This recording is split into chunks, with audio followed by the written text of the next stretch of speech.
¿Qué tal, amigos? ¿Cómo están? Bienvenidos a The Coach Talks. The Coach Talks, que se desprende de The Coach. Y ustedes saben que ya estamos grabando Oh My Coach. Entonces, tenemos varias sorpresitas que vamos a estar dándoles a todos ustedes.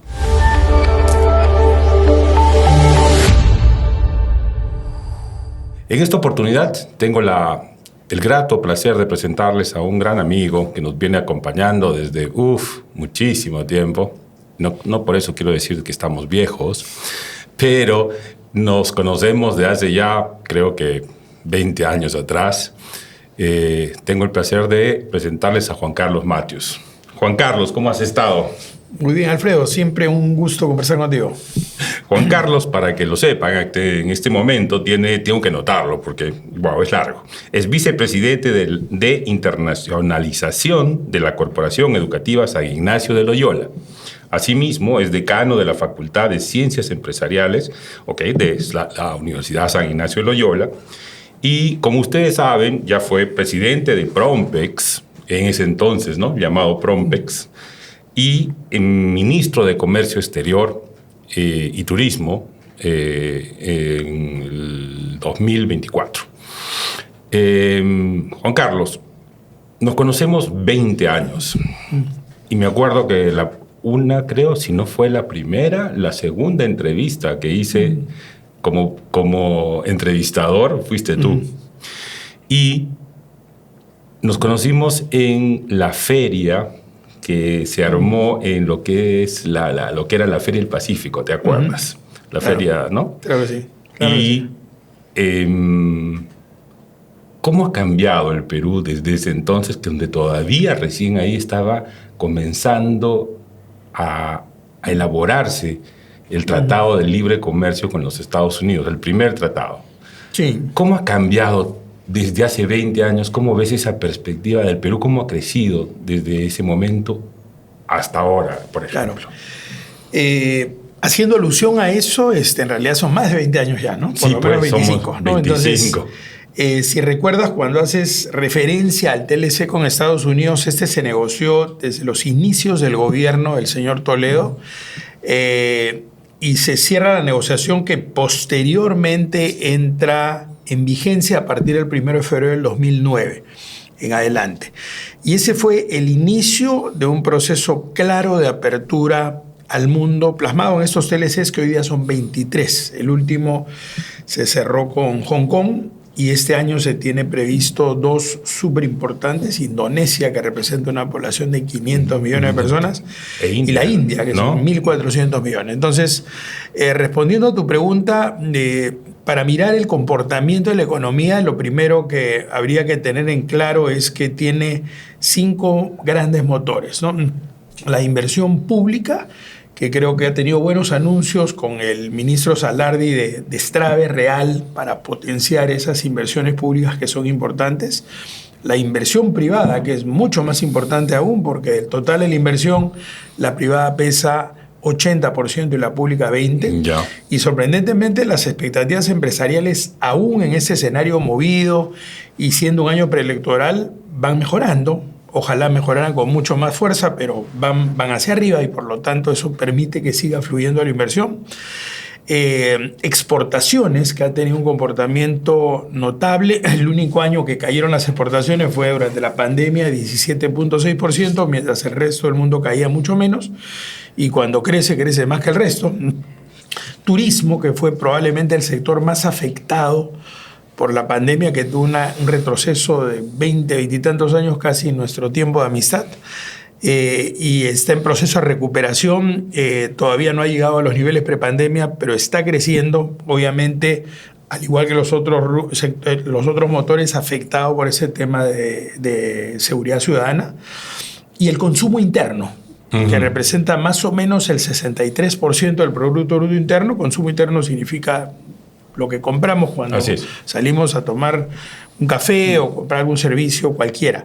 Obviamente, si se cae la inversión, se cae el empleo, y si se cae el empleo, se cae el consumo, ¿no? Entonces, esos son los motores que han sostenido, y afortunadamente, salvo el año 2020, que fue un año dramático, donde Perú tuvo la quinta economía con mayor recesión en el mundo y la segunda economía con mayor recesión en América Latina, solamente antecedido por Venezuela. Salvo ese año, esos motores han funcionado en favor de un escenario mejor, ¿no? Ahí te interrumpo un poquito Sí. para hacerte una pregunta que es clave en estos momentos, ¿no? ¿Qué opinas tú? ¿Por qué hay crisis en el mundo? Hay Latinoamérica, sus monedas se tambalean. Bueno, vemos cómo Milei está saliendo adelante, pero Bolivia, Brasil, se refugian en el sol. Sí, o sea, tanto así que a Bolivia le llaman el cholar, ¿no? Correcto. A nuestro sol. Correcto. ¿No? Tú que eres un experto en pequeña y mediana empresa, ¿no? ¿Por qué nuestro país, sin importarle mucho el macro internacional, sigue adelante? ¿Por qué no nos afecta tanto y seguimos teniendo ese sol tan fuerte y tan preciado, ¿no? en el mundo? A ver, un pasito previo para responder y enmarcar tu pregunta. En el CADE último, que fue noviembre, diciembre del año pasado, un politólogo argentino que hizo una presentación que a mí me pareció bastante interesante, hizo un comentario en línea con lo que tú estás preguntando. Dijo, en Perú existe inestabilidad política, 6 presidentes en 6 años lo pone en evidencia, y estabilidad macroeconómica. Y él decía, en Argentina estamos al revés, razón por la cual muchos peruanos reclaman a Milei y nosotros reclamamos a Julio Velarde, ¿no? Quería un enroque, ¿no? Entonces, eso, para responder a tu pregunta, significa algo que para muchos extraña. ¿Cómo es posible que con una inestabilidad política expresada en eso, 6 presidentes en 6 años y toda una vorágine... Que lo inviten a Julio Velarde a la Argentina para dar cátedra, ¿no? Correcto, que dicho sea paso, muy respetado, ha sido uno de los banqueros, el banquero de mayor reputación en América Latina durante 3 años consecutivos, ¿no? Entonces, lo respetan muchísimo y eso es parte de la explicación a tu pregunta. Es decir, a pesar de la inestabilidad política, el Perú mantiene fundamentos macroeconómicos súper sólidos y uno de ellos es la política monetaria que está en manos del Banco Central de Reserva. ¿Qué significa la política monetaria y cuál es la tarea del Banco Central de Reserva? Mantener la estabilidad de nuestra moneda. Y eso se refleja en tener un rango de inversión de 1 a 3%, lo que nos coloca como uno de los países, y en varios años el país con más baja inflación de toda América Latina. Así es. Y una moneda sólida porque tienes reservas internacionales que te permiten comprar y vender dólares de tal manera que nunca se dispara demasiado ni cae demasiado. Si comparas el comportamiento del dólar con respecto al sol y en el Perú y haces lo propio con el resto de países de América Latina, te das cuenta que Perú tiene una moneda mucho más estable. Y eso es por la solidez que tiene estas reservas bien aplicadas. ¿Eso por qué se da? ¿Y por qué tú escuchas a un Milei que dice que deberían cerrar el Banco Central de Reserva? Porque en el caso del Perú, el Banco Central de Reserva es un ente autónomo. Exacto. O sea, el jefe de Julio Velarde no es la presidenta Boluarte, no es el señor Salguana, no es el presidente del Poder Judicial, es autónomo. Entonces, si tienes una persona de tal reputación, de tal manejo...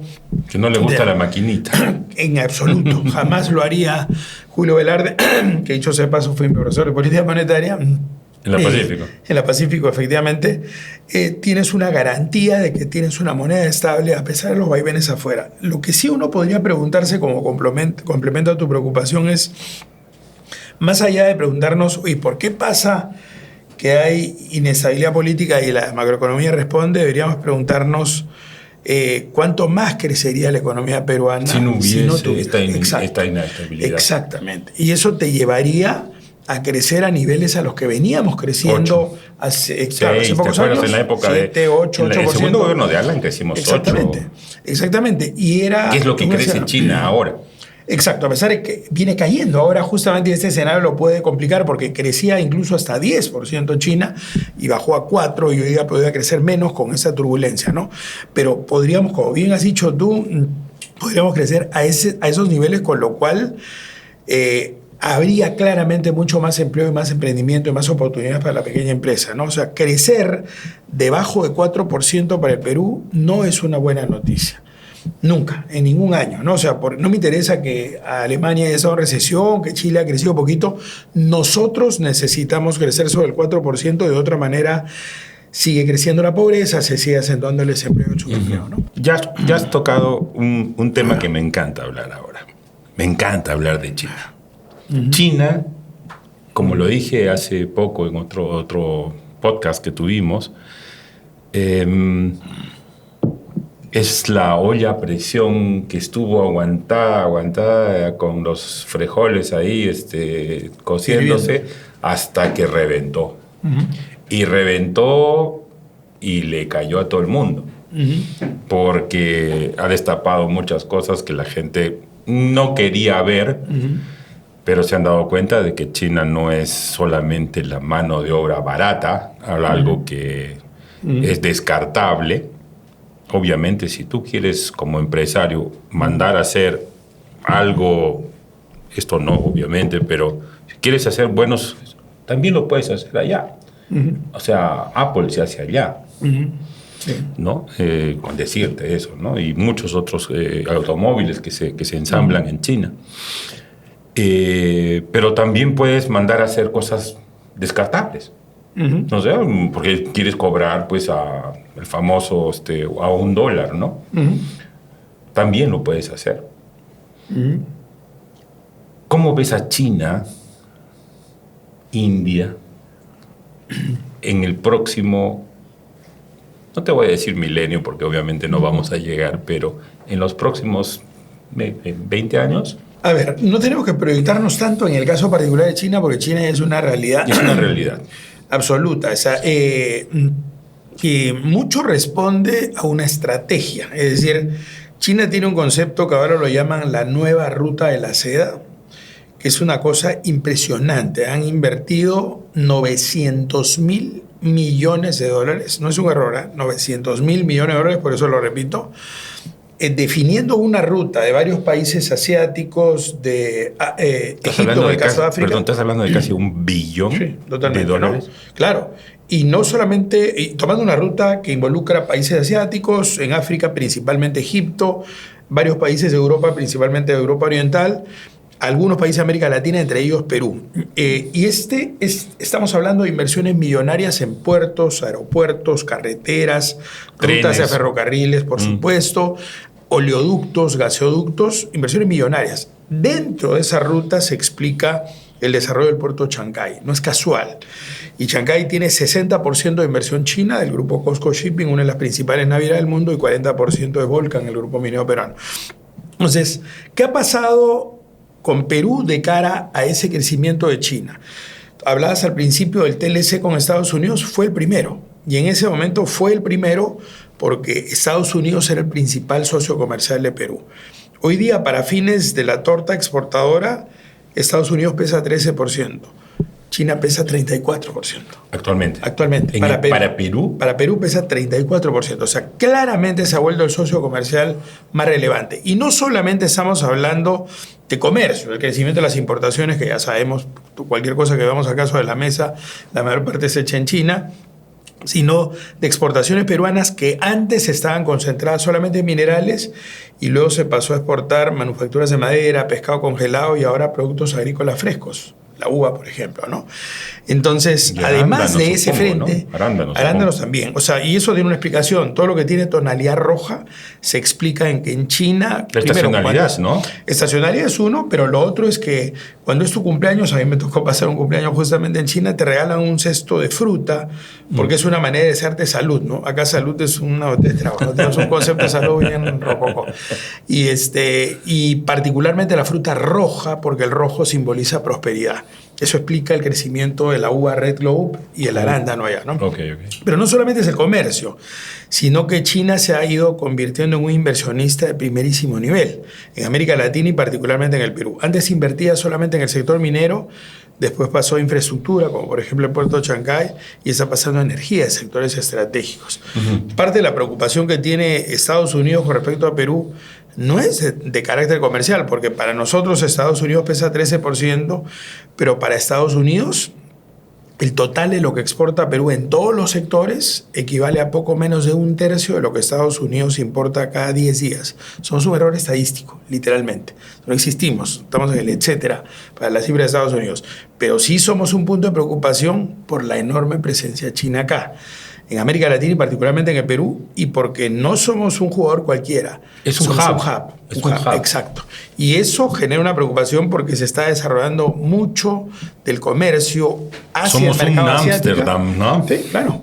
Sí, hacia el mercado asiático a través del binomio Chancay-Callao, ¿no? Entonces, ¿por qué preocuparnos por un 10% de aranceles con Estados Unidos? A ver, una ventaja que tiene Perú en materia comercial es que tiene su torta bien distribuida. Nosotros no dependemos de Estados Unidos ni de China porque tenemos 23 tratados de libre comercio y en algún momento, hace 8 o 9 años, si me hubieras preguntado cómo está distribuido el comercio nuestro, te hubiera dicho 25% en Norteamérica, con énfasis, por supuesto, en Estados Unidos. Eso fue antes del TLC. Sí, sí, ¿No es cierto? sí, exacto. Hace Y en los primeros 25 años incluso, y en los primeros años todavía se mantiene una torta así.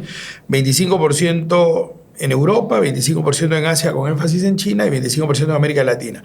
Es más, cuando se produjo la crisis financiera, 2008, 2009, se complicó el mercado americano y luego el europeo, y lo que salvó el crecimiento comercial peruano fue China en particular, y para las micro y pequeñas empresas, América Latina. Entonces, esa es una ventaja súper importante porque si tú miras casi todos los países centroamericanos, dependen 60-70% de Estados Unidos.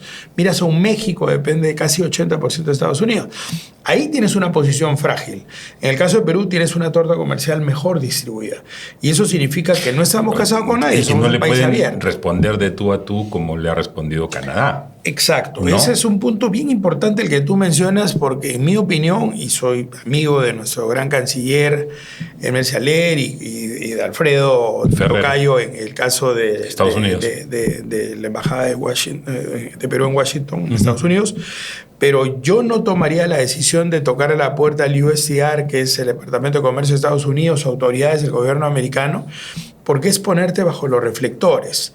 O sea, si tú miras ese 10%, puedes tener la siguiente reflexión. Dices, primero, lo que acabo de decir, para Perú pesa 13%, es relevante, es el segundo socio comercial, para ellos no pesamos nada, no existimos estadísticamente. Somos un error estadístico. Tal cual.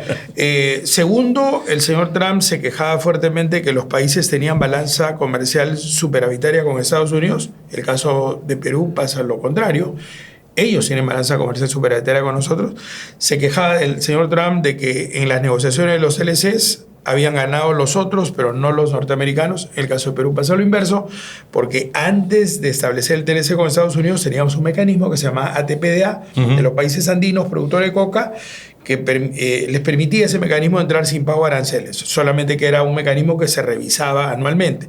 Es totalmente distinto a que te digan es permanente el beneficio. Para fines de predictibilidad, de inversión, es súper importante eso. Entonces sí se generó una ventaja importante para Perú.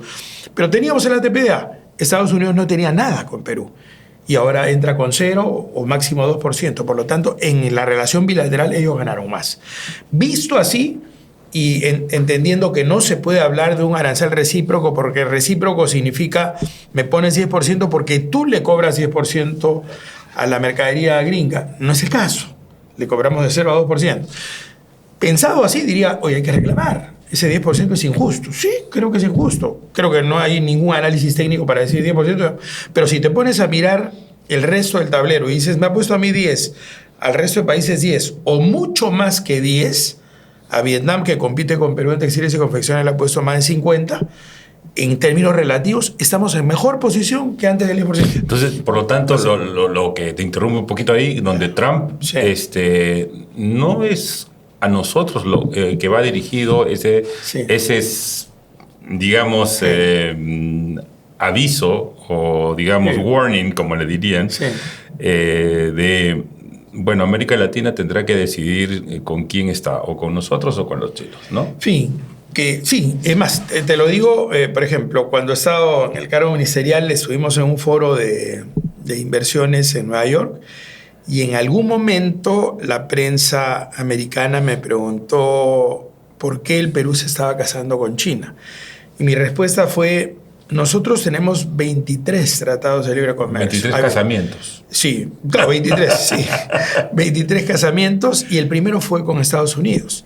Le decía, yo lo que pasa es que hago una fiesta. Y le fuimos infieles. Claro, pero le digo, pero tal vez al contrario, porque le dije, bueno, nosotros hacemos una fiesta, no viene ninguna empresa americana o muy poquitas y vienen un montón de empresas chinas. Bueno, pongo chifa y música china, ¿no? No. Alguna gente se rió, otra gente lo tomó como que lo estaba cuadrando. No era un cuadro, era simplemente la realidad. Yo creo que ha habido un descuido de Estados Unidos, tanto republicanos como demócratas antes, en términos de cómo miraron a América Latina, Pero particularmente Perú. le estamos poniendo corío. En Por bandeja. ejemplo, esa es una... Le estamos poniendo Corío. Sí, Para los que no sepan qué es Corío, es el puerto, digamos, el del sur del Perú, que está en Arequipa, en la provincia de Islay, y que tiene un calaje más grande que el de Chancay y es mucho más grande que el de Chancay. O sea, Chancay está costando 3.000 millones, o sea, hacer... Corío representaría 7.000 millones de dólares. Podríamos hacer el tren que venga desde Brasil, desde Paraguay, que ya está construyendo Paraguay un tren que salga hacia el Pacífico por Bolivia, ¿no? Entonces, ¿qué pasa con Estados Unidos que no reacciona? No dicen no se metan con los chinos, pero tampoco se vienen a justamente por eso, Alfredo, siguiendo esa línea de pensamiento, digo, yo no le tocaría de la puerta a las autoridades norteamericanas porque es ponerte bajo los reflectores donde le pondrán una ayuda a memoria al señor Trump para que sepa dónde estamos ubicados. Van a decir, comercialmente no pesamos, pero tenemos la preocupación de que Perú, como varios países de América Latina, está siendo capturado por los chinos. Me parecería un riesgo insistir en un tema de negociación donde de repente la respuesta va a ser no solamente no te voy a bajar los aranceles, sino que quiero que le suban los aranceles a China o que presiones de alguna manera para que la inversión... O todo lo que venga de Chancay también tenga... Que en algún momento un asesor se lo planteó, ¿no? Entonces, yo no tocaría ese tema, pero sí sería particularmente proactivo con respecto a las empresas norteamericanas. Es decir, decirles, además de un corío, que efectivamente significaría una alternativa, decirles, oye, tú eres una empresa norteamericana que está exportando al mercado asiático y produces químicos o metal mecánico, manufacturas de madera. Tu presidente, el señor Trump, ha planteado que quiere que la inversión regrese a Estados Unidos. Es totalmente válido. Podemos cuestionar si el estilo o la estrategia sea la mejor, pero es válido que quiera que la inversión regrese allá. Pero el norteamericano no reacciona en función a lo que dice su presidente, sino que le conviene hacer. Yo le digo, te ofrezco 3 ventajas si inviertes en el Perú. Si inviertes en el Perú, Perú tiene 23 TLCs, entre ellos varios con países asiáticos, con Corea del Sur, con Singapur, con Tailandia, con Japón, con China y próximamente Indonesia e India. Por lo tanto, si tú produces acá, puedes tener un componente norteamericano, sí, con un tope, como lo fijan los TLCs, 20-25%, pero entras al mercado asiático sin pago de aranceles, además de otras ventajas de acceso, ¿no? Ventajas no arancelarias. Segunda ventaja, desde Chancay y desde Callao tienes una ruta directa, lo que explica el eslogan de Chancay a Shanghái. Versus cualquier otro punto de América Latina, tienes 10 días de ahorro de flete y si la carga viniera de Brasil, el ahorro es 16 días de flete. Y tercera ventaja, se acaba de ¿Cuánto significa la ley? 16 días de flete, Juan Carlos? Es un ahorro espectacular. Estás hablando de 17 sobre 45. Es un montón. Entonces, y tercera ventaja, antes de Semana Santa se aprobó la ley marco de zonas económicas especiales. Falta la reglamentación y tal, pero con esa ley, la inversión que se haga acá en esa zona significa no pago impuesto a la renta durante 5 años. Punto. Para una industria que está exportando al mercado asiático, eso significa 3 ventajas absolutamente categóricas, ¿no?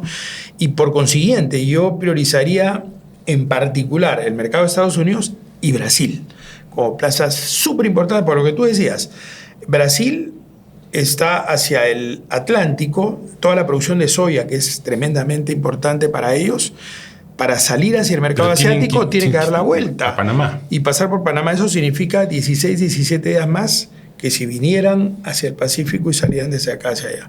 Por consiguiente, vuelvo a repetir, yo priorizaría, no digo que los europeos, australianos no, sino número 1 Estados Unidos, número 2 Brasil, priorizaría un roadshow absolutamente agresivo, pero no pensando en las autoridades de esos países, pensando en Y los casualmente que Brasil y China pertenecen al BRICS, ¿no?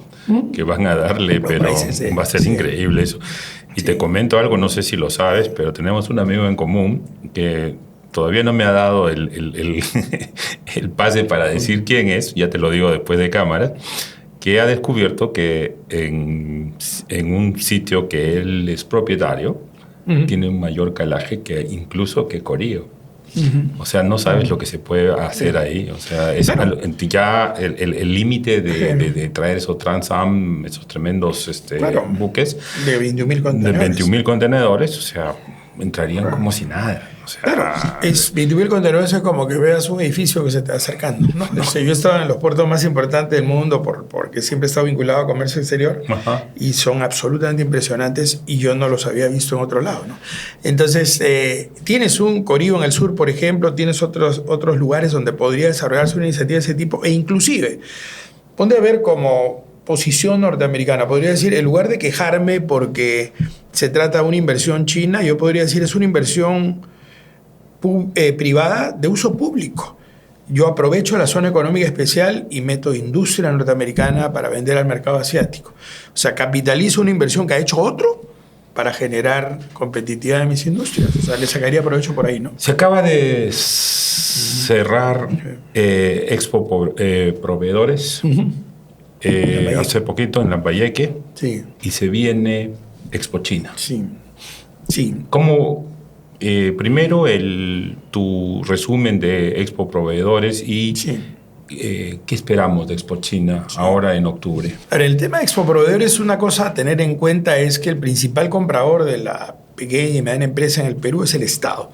Por lo tanto, estas iniciativas que permiten identificar opciones, oportunidades de suministro para el Estado y también para la empresa privada, encuentran en un evento ferial que desarrolla Perú Ferias, que se llama Expo Proveedores, que por primera vez se hace de manera descentralizada en Lambayeque, donde ha estado presente Jorge Pérez, el gobernador regional, distintas autoridades y representantes del sector privado. Ha sido un éxito, los números se tendrán muy pronto porque acaba de cerrar anteayer. ¿Ya? Así que se tendrán números claros en los siguientes días. Alexis Marquina, que es el presidente de Expo de Perú Ferias, que es el ente organizador, es también el organizador de lo que se viene en octubre como Expo China. Expo China genera ciertas sensibilidades, más aún contemplando más que esa postura expectativas. americana. Sí, pero la idea es que se está planteando, a mí me han invitado a formar parte del comité organizador y por tanto estoy muy cercano a qué está pasando ahí. Les digo, se está mirando 360 grados. Posibilidades de importación de productos chinos, sí, como ya hay muchos acá. Exportación de productos peruanos hacia el mercado chino, en frutas, en hortalizas, en manufacturas diversas, en trabajos a partir de la madera, en pescado para consumo humano directo, tal. También en oportunidades de inversión, China hacia acá. También en ese Expo China vamos a tener exclusivamente oferta que viene de acá o nosotros los peruanos que les ofrecemos. No, 360 grados. 360. En ida, vuelta y también transferencia tecnológica donde tiene China mucho. O sea, van a venir chinos, claro, compradores chinos. Claro, es más, inicialmente estaba planteado compradores para junio. Y vendedores chinos. Claro, o sea, 360. Ambos, ¿no? Inicialmente estaba previsto para junio. Yo nunca soy muy partidario de mover la fecha porque da la impresión de que algo está fallando en el evento. Estaba bastante avanzado para tenerlo en junio en el Jockey Plaza, local reservado, etcétera.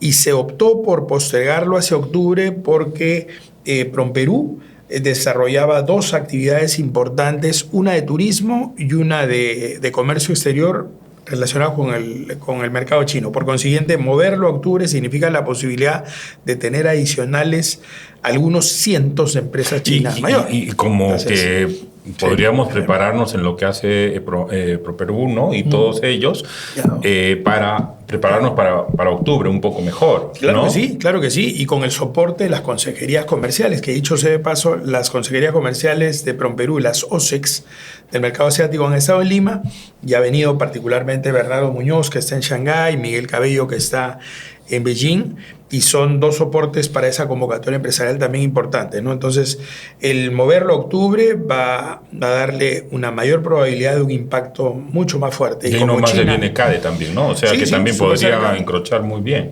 Sí, totalmente. Entonces, creo que en un momento en que Perú tiene que darle soporte a estos motores y el comercio exterior es uno muy fuerte, tiene una oportunidad en esa Expo China donde creo que va a haber opciones de ver mucho relacionado con China. Incluso adelanto que hasta el propio instituto chino que se ha creado en el Perú, en la Universidad San Ignacio de Loyola, está planteando la posibilidad de tener una participación para tener algunas conferencias de lo que se está haciendo, de transmitir conocimiento no solamente sobre la lengua china, que cada vez se va volviendo una necesidad de aprenderla, sino también temas de carácter cultural y temas de negocios, en inversiones, en comercio, donde ya se están desarrollando varios foros en la propia universidad al amparo de ese instituto chino que ya funciona, ¿no?